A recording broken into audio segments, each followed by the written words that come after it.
So after gorging ourselves on that fine television feast, let's clean our palates now with a piquant review sorbet. Keep your rhythm. Fair enough, mate. First up, the best boxing game since my last fight. Victory Boxing on the Saturn. Boxing games traditionally are pretty naff, but Victory Boxing on the Saturn, however, is the Virtua Fighter of boxing games. It's boxing crossed with a beat-em-up. You can customise your pugilist in height, in weight, in the way he fights. There are 5 different styles of fighting, and as you progress through the championships, so your trainer teaches you new special moves. It's great, okay, you can get different camera angles, and you can see the fighter's full length, which is also a bonus. But the action in this one is just a little bit slow and clumsy, and it lacks realism for me. I disagree with Dave, actually. I think that sometimes fighting games are a little too fast. With the strategy element, you can actually think about the moves that you're going to take.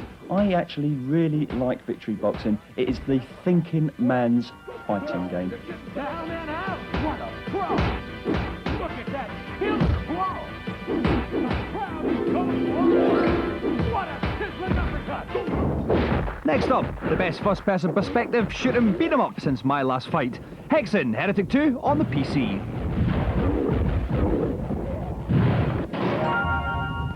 Whereas Doom was just running around shooting things, Hexen, however, is actually far more complex than that. You have 3 characters to choose from at the beginning, all with their own individual abilities and weapons. The areas you're in are far more interactive. You can do things like shooting out stained glass windows, and the effects of some of the weapons and spells can only be described as truly evil. The mage has these glowing blue hands that fire huge shards of freezing power at your enemies. There's also the option to play in a cooperative mode as well as in the old Doom deathmatch. This is a truly huge and awesome game.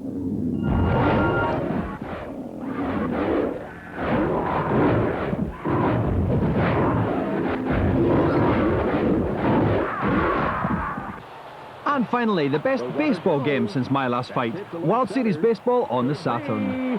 It's off the wall. Now batting. Actual teams, actual stadiums, actual players, and actually, this isn't bad. World Series Baseball on the Saturn is one of the most realistic baseball games I've ever played. On the field of play, every single player has their own individual attributes and statistics. And when you tonk that ball for a home run, there's nothing more satisfying, even winning the lottery. If anybody has sat through a real baseball game, they'll know how long it lasts. It goes on for hours and there's hardly any score. And that could be the problem with World Series Baseball. It's a little bit too realistic. Perhaps they should have put a little bit more fantasy in there, a little bit more action, just to keep the unappreciative British audiences interested. One runner on base. That ball has a chance. Oh, my! A 2-run shot to left center.